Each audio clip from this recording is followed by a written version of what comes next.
China के साथ दुनिया के कौन से देश खड़े हैं? सिर्फ दो, नॉर्थ कोरिया और पाकिस्तान। चाइना का नक्शा याद करिए, इधर है पाकिस्तान, इधर नॉर्थ कोरिया। वो झूला झूल रहा, north Korea Pakistan, north Korea Pakistan, north Korea Pakistan, बाकी खत्म। और इन्होंने कहा बदलाव आया। तो मैं यह भी बताना चाहता हूं, जब हमारी सरकार नहीं थी, मैं आपसे पूछता हूं 2014 से पहले देश का कौन सा ऐसा क्षेत्र था धमाके नहीं होते थे? आतंकवादी हमले, चंडीगढ़ में धमाके, दिल्ली में धमाके, बंबई में धमाके, पुणे, नासिक, लखनऊ, फैजाबाद, गुवाहाटी, हैदराबाद, चेन्नई, बेंगलुरु, कौन सी ऐसी जगह थी? चलती ट्रेन में धमाके, चलती बस में धमाके, पार्क पे जाइए तो लिखा रहता था छूना नहीं, धमाका हो सकता। बस अड्डे पे जाइए, रेलवे स्टेशन पे जाइए, धमाका हो सकता। और उसके बाद 26/11 के हमले के 9 महीने बाद शर्म शेख में पाकिस्तान से ज्वाइंट डिक्लेरेशन करते हैं, जिसमें बलूचिस्तान भी हिस्सा होता है। यानी हम मान लेते हैं कि हम उसमें इन्वॉल्व हैं। और क्या कहते हैं? आतंकवाद की घटना से शांति वार्ता प्रभावित नहीं होगी।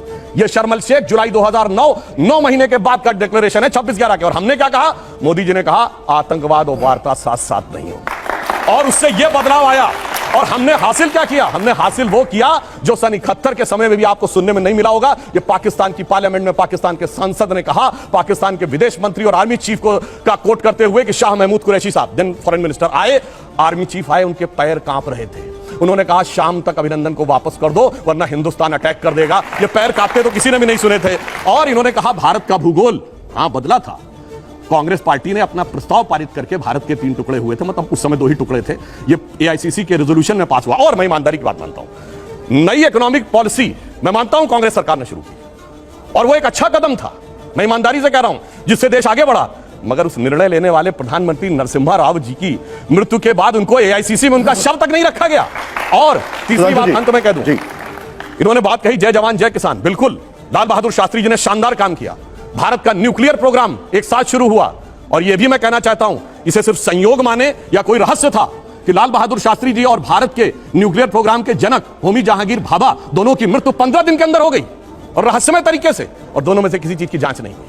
तो इसलिए मैं कहना चाहता हूं, हमने जो परिवर्तन किए हैं वो गुणात्मक परिवर्तन है। अब भारत एक समृद्धशाली, मजबूत, स्वाभिमानी, गौरवशाली राष्ट्र है जिसमें इतना बित्ते भर का भी विदेशी प्रभाव नहीं। पहली बात तो व्हाट्सएप यूनिवर्सिटी का कमाल देखिए साहब, असेंबली होती है, वैल्यू एडिशन निगेटिव हो जाता है। अरे भैया, ऐसा कहीं होता है? अगर कहीं पर कोई आपको असेंबल करने को देता है तो अपना प्रोडक्ट देते हैं तो आप उस पर सर्विस चार्ज लेकर ही बेचेंगे। $1 बिलियन का हम लोगों ने एप्पल के फोन एक्सपोर्ट किए हैं असेंबल करके ही। 25% आईफोन 14 भारत में बने हैं। इसे कहते हैं व्हाट्सएप यूनिवर्सिटी या राहुल गांधी यूनिवर्सिटी, आप जो भी समझ लीजिए।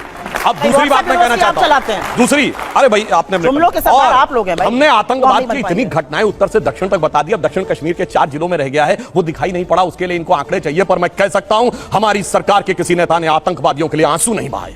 हम ये कह सकते हैं, हमारे किसी नेता ने आतंकवादियों के लिए पलक पावड़े नहीं बिछाए।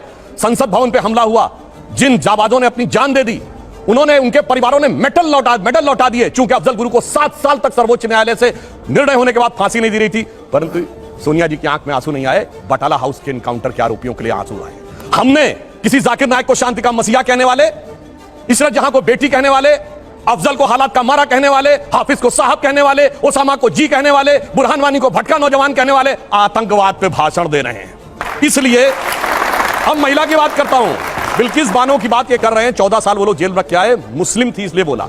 इसी पश्चिमी उत्तर प्रदेश में एक मुस्लिम महिला थी इमराना, जिसके साथ उसके ससुर ने बलात्कार किया और मौलवी ने फतवा दे दिया कि अब आज से वो अपने ससुर की पत्नी और पति की मां हो गई। और जलवाए जलाल से वो मौलवी साहब विद्वान थे, चू नहीं बोला। ये इनका महिलाओं के प्रति सम्मान था। हमारे यहां किसी ने नैना साहनी को तंदूर में जलाया, छोड़िए वो सब आरोप प्रत्यारोप। मैं तो 100 बात की बात कहना चाहता हूं, वो कहां गए उन लोगों का सम्मान करते थे जिन्होंने कश्मीर वैली में लिखा, छोड़ के चले जाओ हिंदुओं से और अपनी बेटियों को छोड़ जाओ। वो गिरजा टिक्कू जिसके साथ सामूहिक बलात्कार के बाद आरे से काट दी गई और चू नहीं निकला किसी के मुंह से। वहां एक किसी महिला एक के साथ नहीं, पूरी कम्युनिटी के साथ हुआ और सब मौन साधारण किए रहे, क्योंकि वो सेक्युलरिज्म का सुंदर संगीत था, उससे इनको वोट मिलने थे। कहते हैं आईएसआई भारत की धरती पे नहीं था। मैडम, आपकी सरकार के समय में रिपोर्टें हैं आईएसआई के कितने मॉड्यूल्स काम कर रहे थे, और जो आप बता रही हैं वो कहानी तो बहुत पुरानी हो गई। उसके बाद तो जो ठुकाई हुई कहां, उरी में, जो कुछ हुआ बालाकोट में, उसके बाद Imran Khan as prime minister of Pakistan बोले पाकिस्तान के नेशनल असेंबली में, जो हिंदुस्तान ने किया है बालाकोट